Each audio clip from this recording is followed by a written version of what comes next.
ಮುದ್ರೆ ಅಂದರೆ ಅಪಾನವಾಯು. ಈ ಥರ ಅಪಾನವಾಯು. ಅಪಾನವಾಯು ಎಲ್ಲಿರುತ್ತೆ ಅಂದರೆ ಕೆಳಗಡೆ ಇರುತ್ತೆ ಅಪಾನವಾಯು. ಆ ಅಪಾನವಾಯು ಕೆಳಗಡೆ ಇರೋದು ಅದೂ ಚೆನ್ನಾಗಿ ಉದ್ಧಾರ ಆಗಬೇಕು. ಆ್ಯಕ್ಚುಲಿ ನಾವು ತಗೊಳ್ಳುವಾಗ ಈ ಥರ ಮೇಲಿಗೆ ತಗೊಳ್ಳುವಾಗ ಅಪಾನವಾಯುನೇ ಎಳಿತಾ ಇರೋದು ನಾವು ಇಂಡೈರೆಕ್ಟಾಗಿ. ಈ ಎಳಿತಾ ಮೇಲಕ್ಕೆ ಎಳಿತಾ ಇದೆ ಅಂತ ಹೇಳ್ತಾ ಇದ್ದೀರಲ್ವ, ಅದು ಅಪಾನವಾಯು ಮೇಲಕ್ಕೆ ಎಳಿತಾ ಇರೋದು. ಅದು ಚೆನ್ನಾಗಿ ಇರಬೇಕು, ಎಳೆಯೋದಕ್ಕೆ ಶಕ್ತಿ ಬೇಕು ಅಂದರೆ ಈ ಥರ ಅಪಾನವಾಯು ಇಟ್ಕೊಳ್ಳಿ.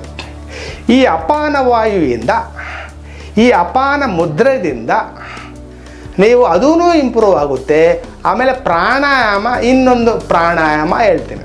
ಯಾವ ಥರ ಪ್ರಾಣಾಯಾಮ ಮಾಡಬೇಕಂದ್ರೆ ಸೋಹಂ ಪ್ರಾಣಾಯಾಮ ಮಾಡಿ. ಸೋಹಂ, ನೀವು ಉಸಿರು ತಗೊಳ್ಳುವಾಗ ಸೋ ಅಂತ ಕೇಳಿಸ್ಕೋಬೇಕು. ಇಲ್ಲಿ ಹಮ್ ಅಂತ ಚಾಂಟಿಂಗ್ ಮಾಡಬೇಕು. ನೋಡಿ, ಉಸಿರು ತಗೊಳ್ಳಿ, ಕೇಳಿಸ್ಕೊಂಡಿದ್ದೀರ ಸೋ ಅಂತ. ಹಮ್ ಅಂದರೆ ಹಮ್.